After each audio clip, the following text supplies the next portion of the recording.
Welcome to news alerts. ORR tender పై ముఖ్యమంత్రి Revanth Reddy SIT విచారణకు ఆదేశించారు. బీఆర్ఎస్ ఎమ్మెల్యే హరీష్ రావు కోరిక మేరకు విచారణకు ఆదేశిస్తున్నట్లు తెలిపారు. అసెంబ్లీలో రేవంత్ రెడ్డి మాట్లాడారు. దివంగత మాజీ ముఖ్యమంత్రి వైఎస్ రాజశేఖర రెడ్డి జైకా నుంచి నిధులు తెచ్చి ఓఆర్ఆర్ నిర్మించారు. దాన్ని బీఆర్ఎస్ ప్రభుత్వం అప్పనంగా టెండర్ కు అప్పగించిందని ధ్వజమెత్తారు. ఎయిర్పోర్ట్, ఓఆర్ఆర్, ఐటీ కంపెనీలను తీసుకొచ్చి హైదరాబాద్ ను విశ్వనగరంగా చేసింది కాంగ్రెస్ అన్నారు. క్రెడిట్ అంతా కాంగ్రెస్ కే దక్కుతుందని తెలిపారు. అంతేకాకుండా ప్రజల అవసరాలు తీర్చాలని, కృష్ణా, గోదావరి నీళ్లు తేవడానికి పీజేఆర్ ఉద్యమాలు చేశారని గుర్తు చేశారు. హైదరాబాద్ కు మెట్రో రైలు తీసుకొచ్చింది కూడా కాంగ్రెసే అని చెప్పుకొచ్చారు. హైదరాబాద్ అంతర్జాతీయ నగరంగా మారడానికి కాంగ్రెస్ కారణమని వివరించారు.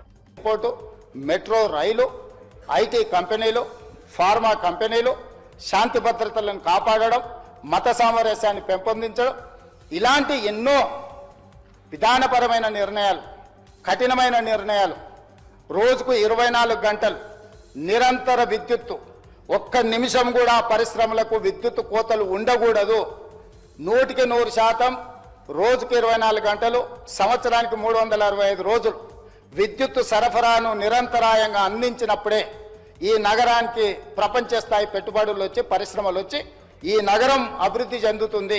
ఇక్కడ చదువుకుంటున్న యువతి యువకులు డాక్టర్లుగా, లాయర్లుగా, ఇంజనీర్లుగా ముఖ్యంగా రాణించాలి అని ఆనాడు ఎన్నో కాలేజీలతో పాటు ఆనాటి ప్రభుత్వం తెచ్చిన ఐఎస్బి కావచ్చు, IIIT కావచ్చు, ఐఐటీలు కావచ్చు, ఇట్లాంటి అంతర్జాతీయ విద్యా సంస్థల్ని తీసుకొచ్చి ఆ సంస్థల్ని పెంపొందించి ఒక క్రీడా స్ఫూర్తిని పెంపొందించాలని క్రీడా స్టేడియంలను కట్టడమే కాకుండా అంతర్జాతీయ స్థాయి క్రీడల్ని నిర్వహించడం ఈ హైదరాబాద్ నగరంలో ఆనాడు ప్రభుత్వాలు తీసుకొని రావటంటే హైదరాబాద్ నగరం రాణించింది.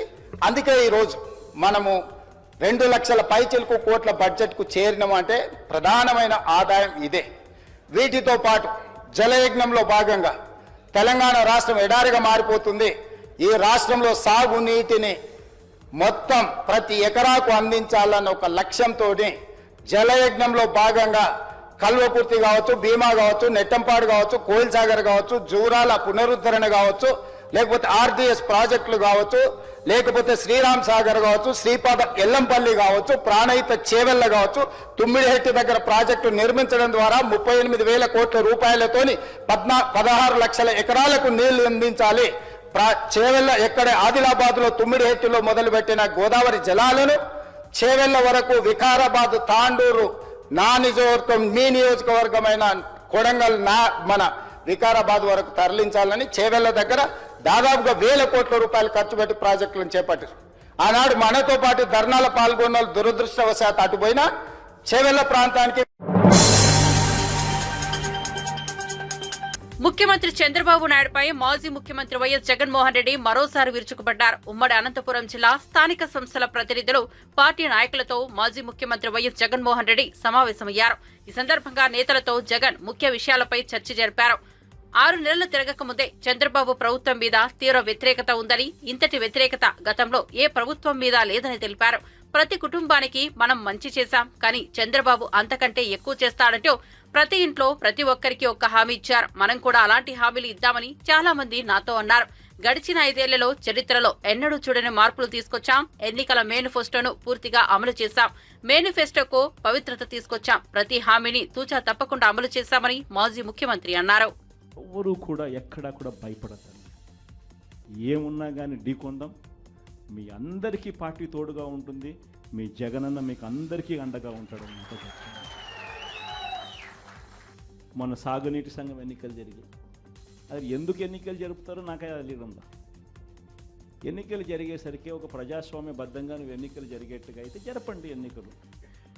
అంతే తప్ప నుంచి నువ్వు నీ రైతులకు, నీ వాళ్లకు మాత్రమే NOCలు ఇస్తారు, నో డ్యూ సర్టిఫికెట్లు ఇస్తారు. నీకు వ్యతిరేకంగా ఉన్న రైతులు, మామూలు రైతులు, సామాన్య రైతులకు నో డ్యూ సర్టిఫికెట్లు ఇవ్వకూడదు అని చెప్పి నువ్వు డిసైడ్ చేసుకున్నప్పుడు ఎందుకు ఎన్నికలు జరుపుతారు?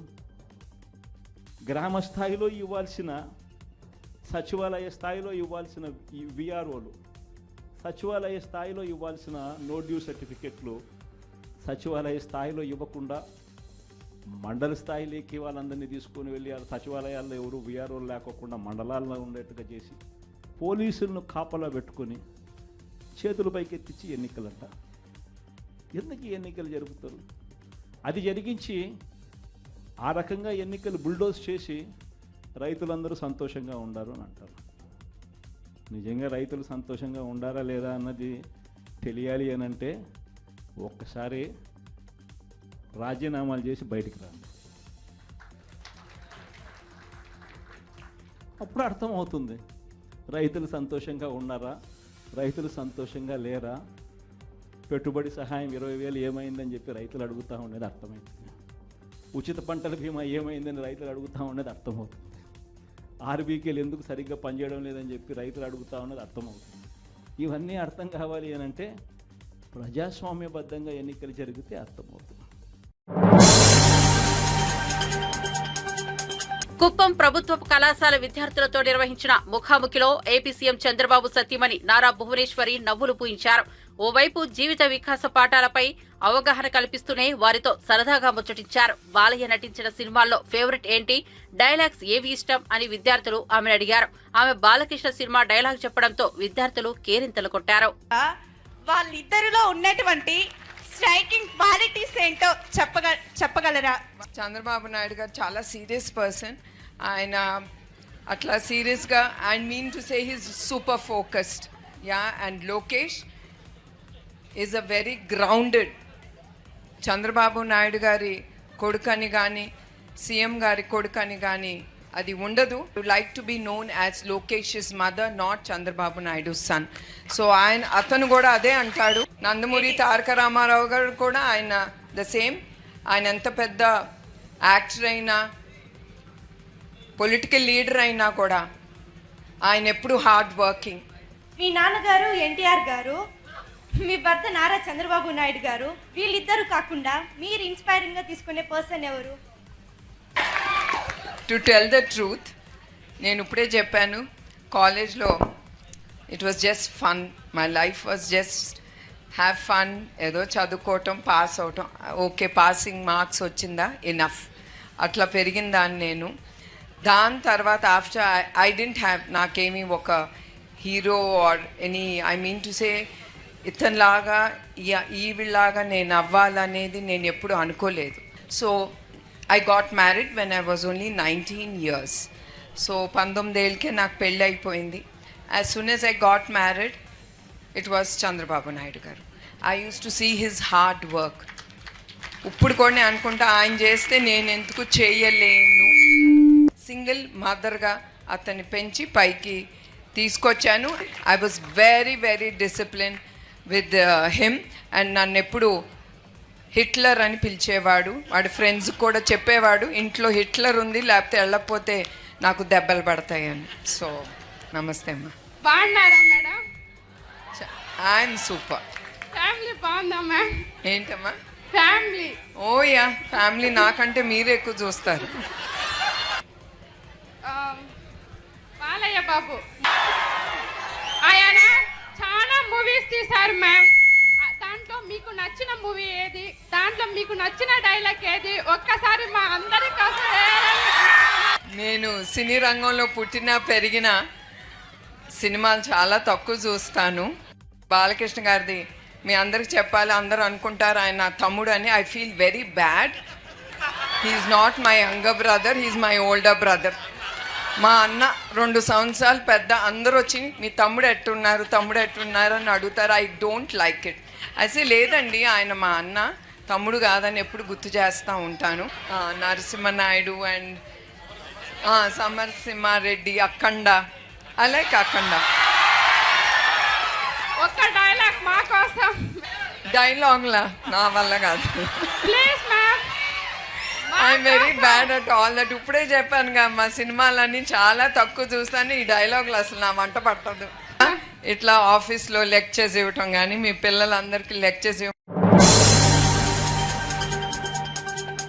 ఆంధ్రప్రదేశ్ రాష్ట్రంలో అధికారంలోకి వచ్చిన కూటమి ప్రభుత్వం ఈ 6 నెలల కాలంలో ప్రజలకు చేసిన మంచి ఏమీ లేదని మాజీ మంత్రి వైసీపీ నేత రోజా తీవ్ర స్థాయిలో విరుచుకుపడ్డారు.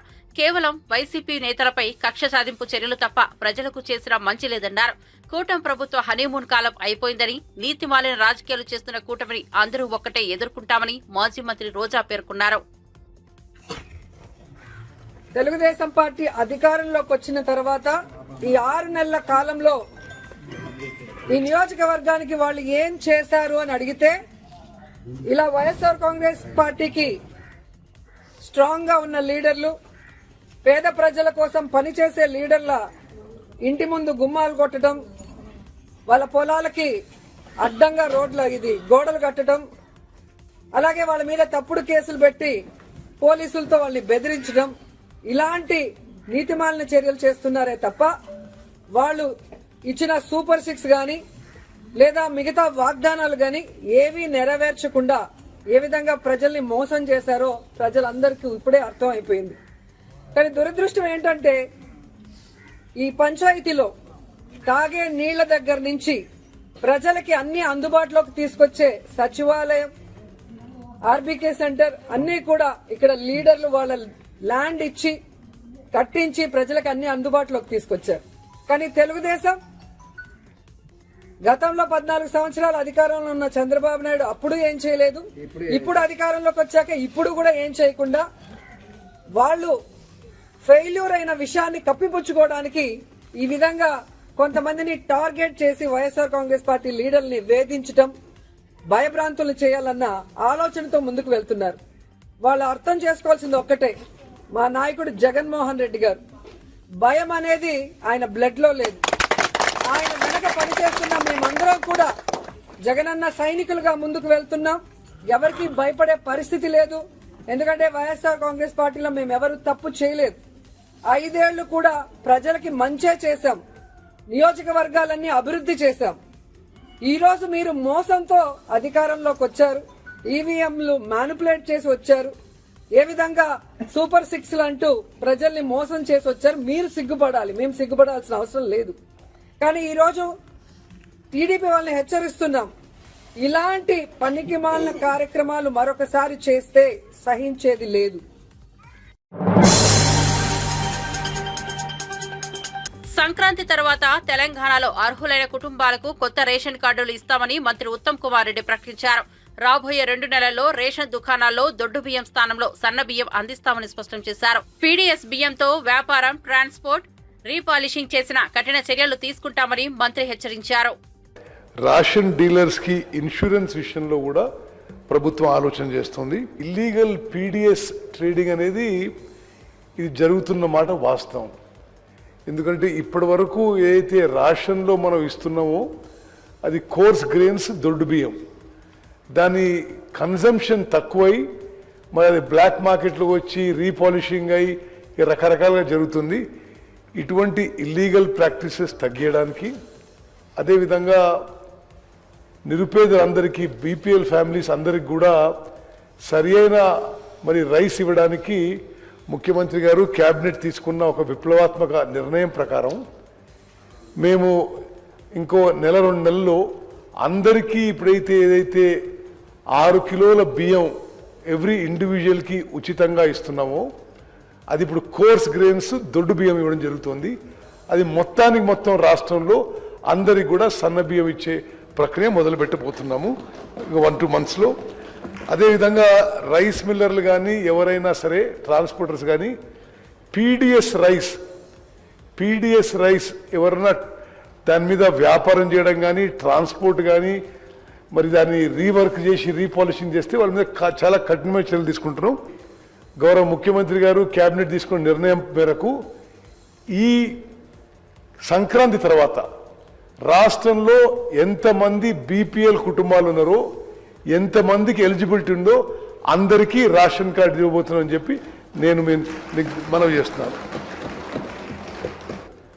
ఈ మధ్య అంటే పోయిన ప్రభుత్వంలో ఒక 4,000 కొత్త తండాలు గ్రామ పంచాయతీలుగా ఏర్పడ్డాయి. అక్కడ ఎక్కడెక్కడైతే వయబిలిటీ ఉంటుందో తప్పనిసరిగా కొత్త రేషన్ షాప్స్ ఇస్తాము.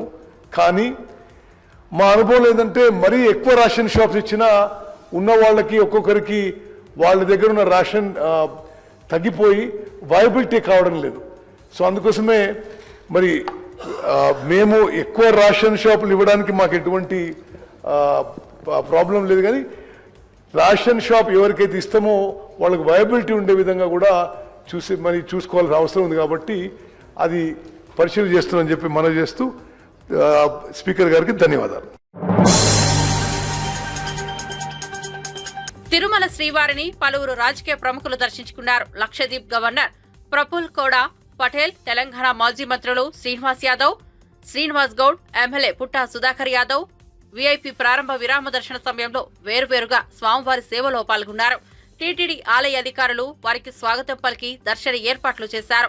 తిరుమలలో తెలంగాణకు చెందిన భక్తులు, ప్రజాప్రతినిధులు, వ్యాపారవేత్తలపై టీటీడీ చిన్నచూపు చూస్తోందని మాజీ మంత్రి శ్రీనివాస్ గౌడ్ ఆరోపించారు. తిరుమలలో తెలంగాణ నాయకులు ప్రజలను సమానంగా చూసేలా సీఎం చంద్రబాబు చొరవ తీసుకోవాలని కోరారు. టీటీడీ పాలక మండలి కూడా, ఎందుకంటే ఏర్పడిన తర్వాత ఎలాంటి డిఫరెన్స్ లేకుండా దర్శనాలు అన్నీ జరిగినాయి. కానీ ఈరోజు ఇక్కడ పరిస్థితి చూస్తుంటే తెలంగాణ సామాన్య ప్రజలకు కానీ, తెలంగాణ రాజకీయ నాయకులకు కానీ, తెలంగాణ సంబంధించినటువంటి వ్యాపారవేత్తలకు కానీ ఇక్కడ కొంత డిఫరెన్సెస్ అనేది కనిపిస్తూ ఉంది. ఇది మంచి పరిణామం కాదు. ఎందుకంటే టీటీడీ పాలక మండలి అంటే మాకు గొప్ప గౌరవం. దేవుడు, తిరుపతి దేవుడు అంటే మాకు ప్రపంచానికి దేవుడు. ఈ ప్రాంతంలో ఉన్నంత మాత్రం ఈ ప్రాంతం మాది అని దేవుని విషయంలో అనుకుంటూ వెళ్ళలేదు. అలా చేస్తే దేవుని కూడా కోపం వస్తుంది. తెలంగాణ ప్రజలకు, ఆంధ్ర ప్రజలకు, తెలంగాణ నాయకులకు, ప్రజాప్రతినిధులకు, ఆంధ్ర నాయకులకు, వ్యాపారవేత్తలకు ఈక్వల్గా ఉండాలి. ప్రజలకు, రాజకీయ నాయకులకు కానీ, వీఐపీలకు కానీ, మామూలులకు కానీ, వ్యాపారవేత్తలకు కానీ, భక్తులకు మాత్రం భేదం కనిపిస్తూ ఉంది. అనుభవజ్ఞుడైనటువంటి ముఖ్యమంత్రి గారు మరి దీన్ని సరిచేయాల్సిన బాధ్యత ఉంది. మేము ఏనాడైనా ఈ 10 సంవత్సరాల కాలంలో ఏనాడైనా మేము ఆంధ్ర వాళ్ళ ప్రజలను కానీ, ఆంధ్ర వ్యాపారస్తులను కానీ, మేము హైదరాబాద్లో కానీ, తెలంగాణలో కానీ ఏనాడైనా భేదాభిప్రాయం చూసినామా? ఆంధ్రప్రదేశ్ ఉన్నప్పుడు కూడా తెలంగాణలో ఎక్కడ నీళ్లు ఉంటే, ఎక్కడ కాలువలు ఉంటే, ఎక్కడ కాలువలు ఉంటే అక్కడ ఆంధ్ర వాళ్ళు వచ్చి వ్యవసాయం చేసేది. ఎప్పుడు కూడా వాళ్ళను భేదాభిప్రాయం చేయలేదు. సరే వాళ్ళు పని చేసుకుంటున్నారులే అనుకొని మేము అనుకున్నాం. కానీ ఇంత డిఫరెన్సెస్ ఉంటామని ఇప్పుడు చూస్తున్నాం 10 ఏళ్ళ తర్వాత. ఇది మంచిది కాదు. ఈరోజు మేము హైదరాబాద్లో కానీ, తెలంగాణలో టీటీడీ వాళ్ళకు కళ్యాణ మంటపాలు కానీ, గుళ్ళకు కానీ ఎన్నో ప్లేస్ ఇచ్చి, అంటే మాకు గొప్ప సంకల్పంగా భావిస్తాం. టీటీడీ వాళ్ళ కళ్యాణ మండపం కడుతున్నారంటే గొప్ప అదృష్టంగా భావిస్తాం.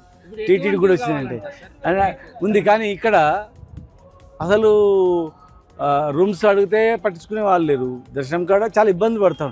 సరి చేసుకోవాలి. ఎందుకంటే మనము అన్ని రాష్ట్రాలు వేరు, మన 2 రాష్ట్రాలు వేరు. మనకు రక్త సంబంధం ఉన్న రాష్ట్రం ఇది కోరుకోరు. కనుక కలిసిమెలిసి అందరూ ఉండడానికి బాధ్యత. ఇది చాలామంది చెప్పారు, బాధల నుంచి కూడా వెళ్ళిపోతారు అన్నమాట. ఇది చెప్పకుండా ఎవరు చెప్పుకుంటూ పోతే, సరి చేసుకోకపోతే అక్కడ హైదరాబాద్లో కూడా ఇబ్బంది వస్తుంది.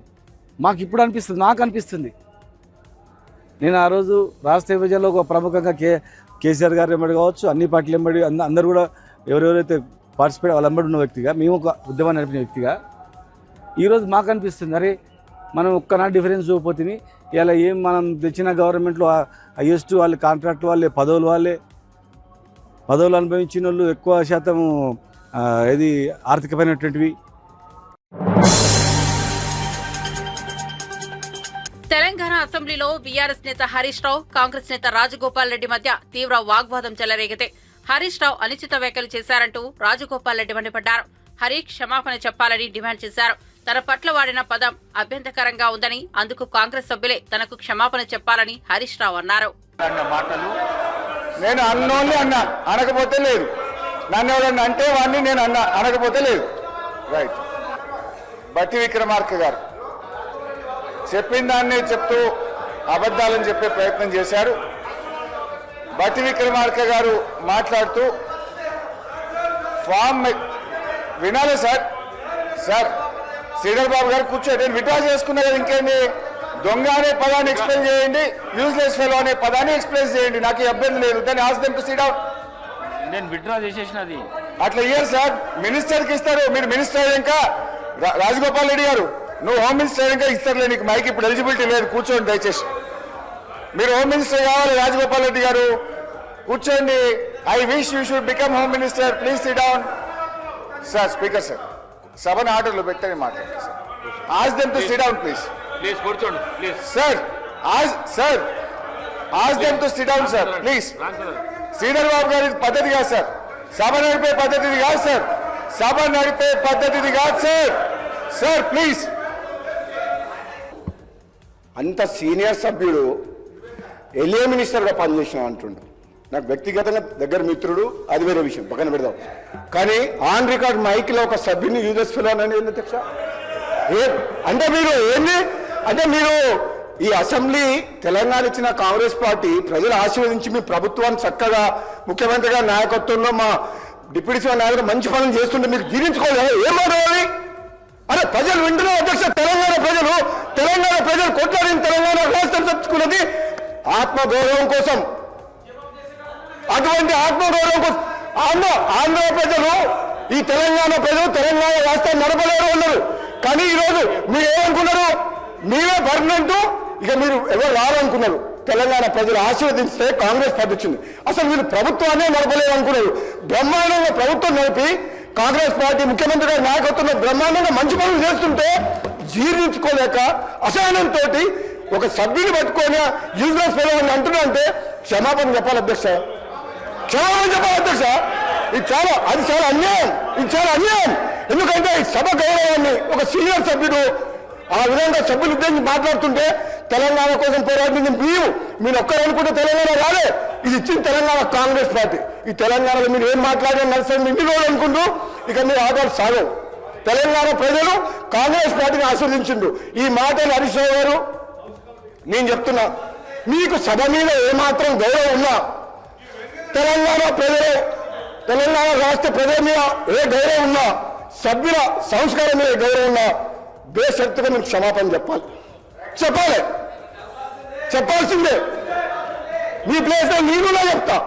మీకేం కొమ్ము మీరేం కింద పడిపోరు, మీ కిరీటం ఏం పడిపోదు. కానీ ఆ మాట అనడం మాత్రం మీలాంటి వ్యక్తి. ఇంకేమంటే కొత్త సభ్యుడు అంటే మేము బాధపడేటం కాదు పట్టుకున్నాం. కానీ హరీష్ రావు గారు అంటే ఉద్యమకారుడు, మంచి పేరుంది, మీరు అందరం కూడా గౌరవిస్తాం. ఏం భాష అధ్యక్ష? ప్రతిపక్షంలో ఉన్నప్పుడు ఏమైనా మాట్లాడొచ్చని, ఇబ్బడి ముబ్బడి హామీలు ఇవ్వొచ్చని, అధికారంలోకి వచ్చాక వాటిని అమలు చేయడం సవాలని కాంగ్రెస్ ప్రభుత్వాన్ని ఉద్దేశించి ఎంఐఎం సభ్యుడు అక్బరుద్దీన్ ఓవైసీ కీలక వ్యాఖ్యలు చేశారు.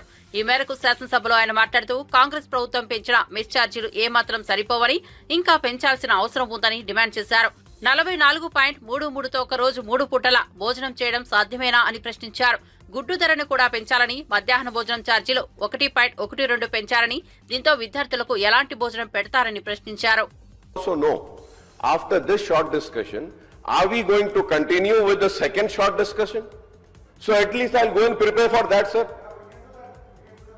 If we are doing that and not going for the bills, we need a clarification, sir, so that we can at least prepare ourselves, sir. I request you to please come for the rescue, sir. And once again, I'm saying I'm not questioning your authority at all, sir. You have all the rights to take, sir. But it is the parliamentary practice where all the floor leaders are being taken into, confidence कि भाई CM साहब को जाना है, minister साहब को कहीं जाना है या कुछ मीटिंग है, जरा पहले ये ले लेंगे. तो we can go and prepare, sir. At least इतना तो coordination करो, sir. Sir, in parliament, whenever the parliament is announced, they announce the parliament will start on this day, it will end on this day. Still we do not know when are we ending the session. Every time the BSc is conducted, sir, whatever decision has been taken in BSc, it is circulated. Up till now, we don't know. Only one sentence came, speaker will decide. Yes, sir, your authority, you have the authority, you can decide. But the question is, when are we going to decide? If the government is unable to run the house, so I can understand and imagine how they are running the government, sir.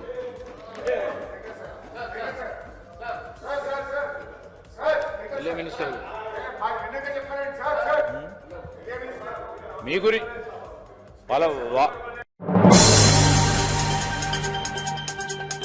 Rahul Gandhi తనతో అసభ్యంగా ప్రవర్తించారంటూ నాగాలాండ్ మహిళ BJP MP Konyak సంచలన ఆరోపణలు చేశారు. Ambedkar వివాదంతో parliament ముందు నిరసన తెలుపుతున్న టైంలో రాహుల్ గాంధీ ప్రవర్తనతో తాను ఇబ్బందిగా ఫీల్ అయ్యానని చెప్పారు. రాజ్యసభలోని ఈ అంశంపై మాట్లాడిన కొన్యాక్ ఆ తరువాత రాజ్యసభ చైర్మన్ జగదీప్ ధన్ఖర్ కు దీనిపై లేఖ రాశారు. हम लोग पीसफुल प्रोटेस्ट कर रहा था तो leader of opposition Shri Rahul Gandhi ji बहुत क्लोज प्रॉक्सिमिटी में आके I also did not feel comfortable, अच्छा नहीं लगा.